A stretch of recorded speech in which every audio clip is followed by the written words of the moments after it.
তোমাদের কি থেকে এসছে? যখন তাদের পরিবার মারা গিয়েছিল কেউ পাশে কি দাঁড়িয়েছিলে? সুপ্রিম কোর্টে জানে না। দেখুন, আমরা উইদাউট পারমিশন কিছু করি। আমরা সুপ্রিম কোর্টে allow only then. Otherwise, the lawyers are fighting high.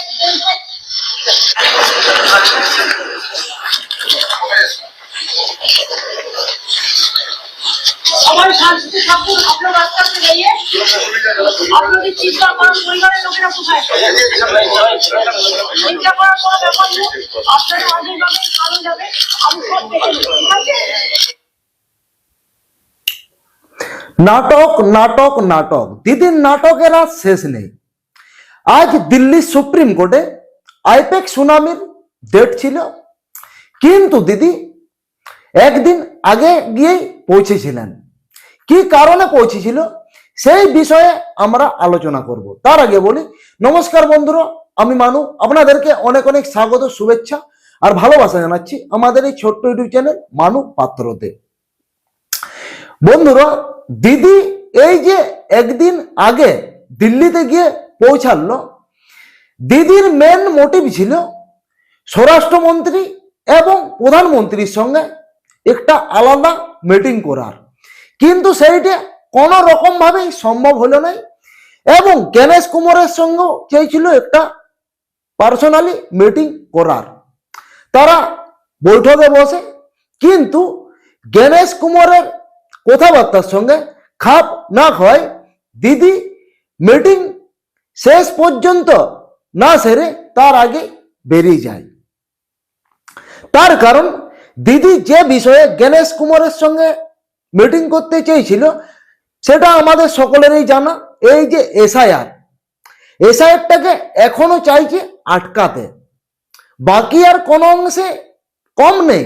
SIR তো সম্পূর্ণ প্রায় হয়েই গেছে, বাকিটা আছে কোথায়? কিন্তু এখনো চাইছে কি দিদি এসআইআরটা যাতে আটকানো যায়। কিন্তু এই যে গণেশ কুমার কি বলল, যে আইন শাসকের ঊর্ধ্বে নয়, আইন আইন সবার ক্ষেত্রেই সমান। ব্যাস, তারপর দিদি কি করলো, বৈঠক ছেড়ে বেরিয়ে গেল। একটাই কারণ, গণেশ কুমারকে অনেকেই অনেক রকম কুকথা বলেছিল। এই যে মনিরুল ইসলাম গণেশ কুমারকে নিয়ে এমন অশ্লীল কথাবার্তা বলেছে, সেটা মিনিমাম সকলেরই জানা। ওইসব কথাবার্তাও গণেশ কুমার তুলল, সাথে পাচ্ছে দিদি বৈঠক থেকে বেরিয়ে গেল শেষ পর্যন্ত মিটিং না করে। যখন দিদি বৈঠক থেকে বেরিয়ে গেল, তারপর তিনি দিল্লি পুলিশকে নিয়ে বললেন যে যখনই আমরা আসি আমাদের বঙ্গভবনে এত তাল্লাশি হওয়ার কারণটা কি? কারণ এইখানে দিদি বুঝাতে চেয়েছে, এই যে দিদি 150 থেকে 200 জন লোককে লিখেছে, কাদেরকে নিয়ে গেছেন জানেন? কারুর হয়তো নাম নেই এসআইআরে, আবার নাকি বলছে যে এসআইআর কারণে এনাদের ফ্যামিলির কেউ কেউ মারা গেছে। মানে এইসব মানুষকে ওইখানে গিয়ে দাঁড় করিয়েছে। সাথে পাচ্ছে এই যে দিল্লির পুলিশ তাল্লাশি বলতে সেরকম তাল্লাশি হয়নি, যেটা করার কর্তব্য সেইটুকু তো করবে কি। কারণ দিল্লি আমাদের ওয়েস্ট বেঙ্গল নয়, দিল্লি দিল্লি সব দিক থেকে। ওইখানে একদম Z+ সিকিউরিটি এনি টাইম। পুলিশের যে শাসন ব্যবস্থা একদম কড়া, আমরা তো অনবরত সোশ্যাল মিডিয়ায় দেখতে পাই। এই বিষয়ে দিদি দিল্লি পুলিশকে কি বলল সেই ঘটনাটা একটু আপনারা দেখুন। দুটো বঙ্গভবনে সেন্ট্রাল পুলিশ দিল্লি পুলিশ দিয়ে ভর্তি করে দিয়েছে। দেখছে ঘরে ঘরে খুঁজে কে কে এসছে। এটা ওরা করতে পারে না। I will request the Home Minister not to behave like this. When you come to Bengal, we give you the red carpet. And when you came in Delhi, you give us a black carpet. We'll show you the black result. Delhi में explosion होता है तो Delhi police कहाँ रहता है? हम Delhi police को blame नहीं करेंगे, हम तो ब्लेम करेंगे उसको जो माथा पे है, उसको हिमालयन इनकॉम्पिटेंस है। दिल्ली घबरा गया है, इसी के लिए हम आते हैं तो घबरा जाता है। कोई सुरक्षा दिल्ली पुलिस किसी को नहीं दे सकता है। दिल्ली तो एक जमींदार का जमींदारी चल रहा है, दिल्ली में जमींदारी चल रहा है, गरीब लोगों के लिए कोई जगह नहीं है। কথাবার্তা আপনারা শুনলেন। ফার্স্ট কি বলল দিল্লি পুলিশকে নিয়ে? দিল্লি পুলিশের উপর প্রথমে ব্লেম করলো, তারপর কি বলছে আমি দিল্লি পুলিশকে কোনো ব্লেম করছি না, ওনার উপরে যে আছে আমি তাকে ব্লেম করছি। এর মানেটা কি? আবার একটা কথা কি বললো, যখনই সেন্ট্রাল থেকে কেউ আমাদের ওয়েস্ট বেঙ্গলে আসে তার জন্য রেড কাপড় পেতে দেওয়া হয়, যখন কোনো ওয়েস্ট বেঙ্গল থেকে আমাদের দিল্লিতে যায় ওইখানে কেন শুধু ব্ল্যাক কার্পেট পেতে দেওয়া হয়? মানে এইরকম একটা কথা তিনি বললেন। সকলেই জানে অনবরত দিল্লিতে যখনই ওয়েস্ট বেঙ্গল থেকে নেতা বা নেত্রী যায় শুধু অনশন করতেই যায়। কিছুদিন আগে যেমন ঘটেছিল, দিল্লিতে গিয়ে জোরদার অনশন করল মহুয়া মৈত্র, শতাব্দী রায়। কি করলো? চ্যাংদোল্লা করে দিল্লির পুলিশ একদম ভ্যানে তুলে দিল। এটা আমাদের ওয়েস্ট বেঙ্গল নয়, দিল্লি সেন্টারের পুলিশ এনি টাইম মানে 24 ঘন্টায় নিজেদের কাজে অনবরত সরেল থাকে, গাফলাতি নয়। এবং এই যে দিদি আরেকটি কথা বলল যে আমাদের ওয়েস্ট বেঙ্গল থেকে যখনই আমাদের দিল্লিতে যাই মানে এইরকম তো ঘটে, তার সঙ্গে সেরকম সিকিউরিটিও পায় না। দিদি ধরে এখন একজন মুখ্যমন্ত্রী, অনবরত Z+ সিকিউরিটি, একটা অন্যরকম ব্যাপার, সিকিউরিটি কম দেখে থেকে নেই, কিন্তু সেটাও দিদির পোষাচ্ছে নেই। তিনি কি করলো, 22 জন পুলিশ ওয়েস্ট বেঙ্গল থেকে দিল্লিতে রাখার ব্যবস্থা করলো, যেটা নাকি শোনা যাচ্ছে কালেই দিল্লির পুলিশ সেইখানে রওনা হয়েছে। এই বিষয়ে দিল্লির যিনি হাই কমিশনার আছে কি বক্তব্য রেখেছে সেটা আপনারা শুনুন।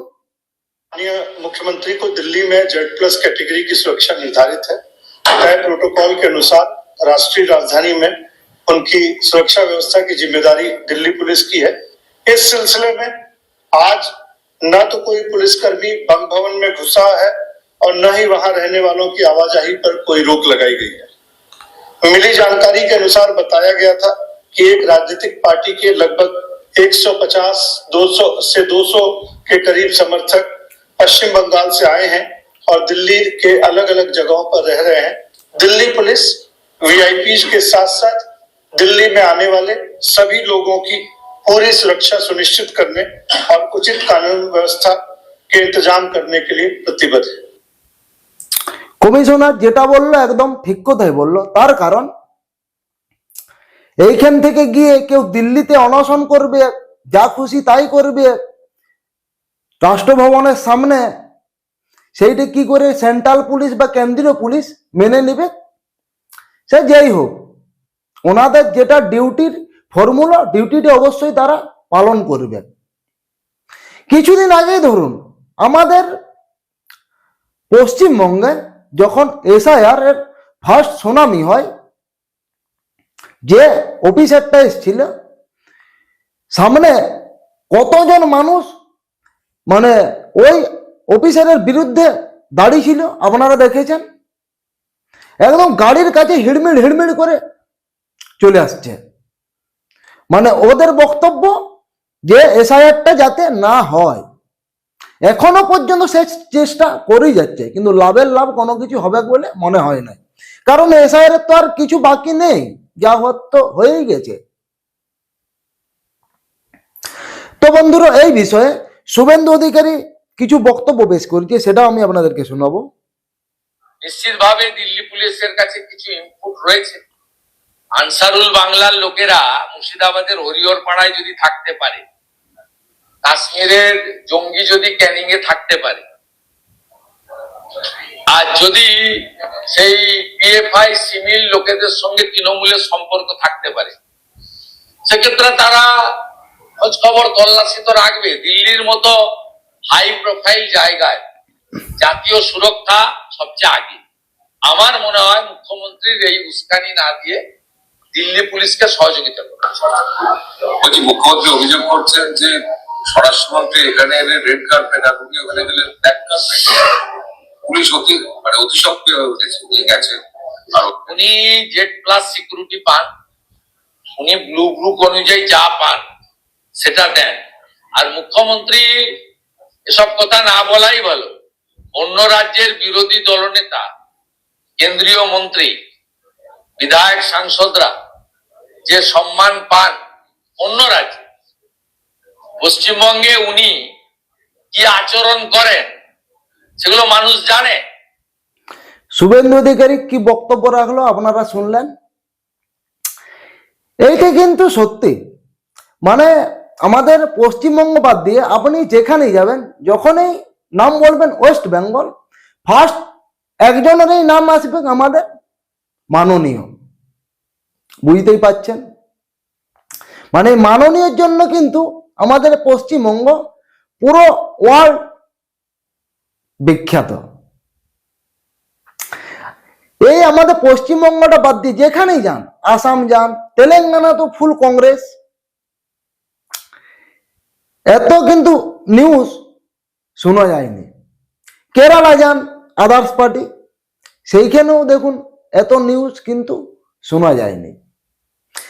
কারণ এই এসআইআর শুধু পশ্চিমবঙ্গের লঘু সেটা তো নয়, আরো 10টা 11টা রাজ্যের লঘু, কিন্তু কোথাও অ্যাকচুয়ালিও শোনা যায়নি সোশ্যাল মিডিয়াতে যে এই জায়গায় এই হচ্ছে, এই জায়গায় এই হচ্ছে।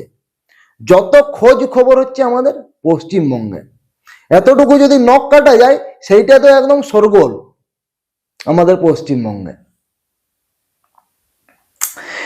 এরপর আমাদের দিদি নির্বাচন কমিশনারকে কি বলল সেটাও শুনুন আপনারা। और क्या क्या चाहिए? खाली अपना बेटी को लिए, दामाद के लिए, इसको डीएम बनाने के लिए? अरे उसका क्रेडिबिलिटी है तो खुद बनेगा, इसके लिए आप डरते हैं। और डर का पीछा में क्या है? हमने बोला आपको भी एक दिन सवाल करने पड़े। দিদির এই টেস্টের অপেক্ষাই করছিলাম এতদিন ধরে। আজ 16 কলা পূর্ণ হলেও, মানে আজ এই টেস্টে দেখার পর একদম দিদি জুতো সেলাই থেকে শুরু করে চণ্ডীপাঠ সবকিছুই পারেন। কবিতা লেখার থেকে শুরু করে একদম গান গাওয়া পর্যন্ত। ব্ল্যাক ড্রেস দেখতে পাচ্ছেন, সবকটাই ব্ল্যাক। এই যে নির্বাচন কমিশনারকে নিয়ে এত কথা, আসল সমস্যাটা হচ্ছে কি জানেন? এই যে এসআইআরে এত বাদ গেল নাম, এই যে এত মানুষের নাম বাদ গেল, এবং যে সমস্ত রোহিঙ্গারা আমাদের পশ্চিমবঙ্গে ঢুকেছিল তাদেরকেও মিনিমাম এইখান থেকে তাড়িয়ে দিয়েছে। সামথিং কিছু হয়তো এখনো আছে, তাদেরকেও কিন্তু তাড়াবে, হয়তো টাইম লাগবে কিন্তু তাড়াবে 100%। এই যে এত এত ভোটার হাত থেকে যে আস্তে আস্তে বেরিয়ে গেল, কোথাও না কোথাও যেন একটা ভয় হচ্ছে।